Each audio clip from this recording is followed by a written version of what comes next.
On the night of February 27, it became clear just how much fun a postseason meeting between the Winnipeg Jets and Nashville Predators could be. Putting on what amounted to a track meet on skates, Winnipeg and Nashville swapped goals all night long at Bell MTS Place. The Jets twice took 2-goal leads, but the Predators rallied, winning 6-5 when trade deadline acquisition Ryan Hartman scored in the last minute. The Central Division rivals, who finished with the two highest point totals in the NHL, will start what figures to be a high-scoring Western Conference semifinal series Friday night at Bridgestone Arena in Nashville, Tennessee. They're obviously a really dangerous team offensively, but there were some fun games, Predators captain Roman Josi said of the Jets. They're a great team. They have a lot of firepower up front, they've got a great goalie, great defense.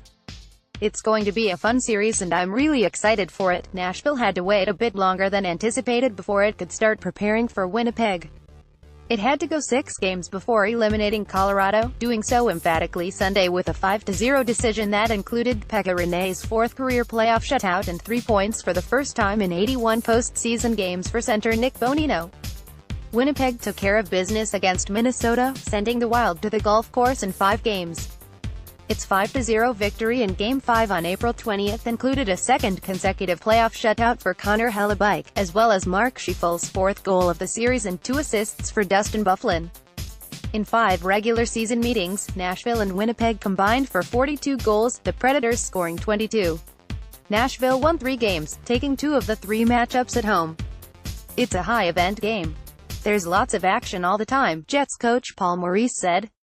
The game doesn't really slow down when we play. There aren't blocks of time where teams are just dumping pucks and playing the same game. It's very intense and very exciting for the full 60. Kevin Fiala and Kyle Turris each scored 3 goals against Winnipeg to lead Nashville. Nikolai Ehlers was the Jets' top goal scorer against the Predators with 3.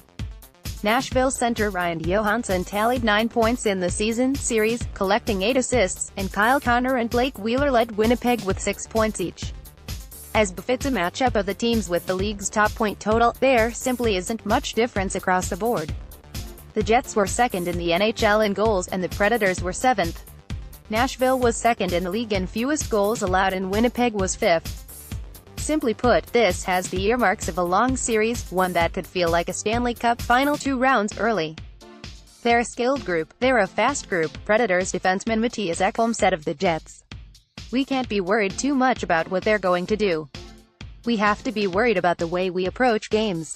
If we can keep playing like we did in that last game in Colorado, I think we have a good chance.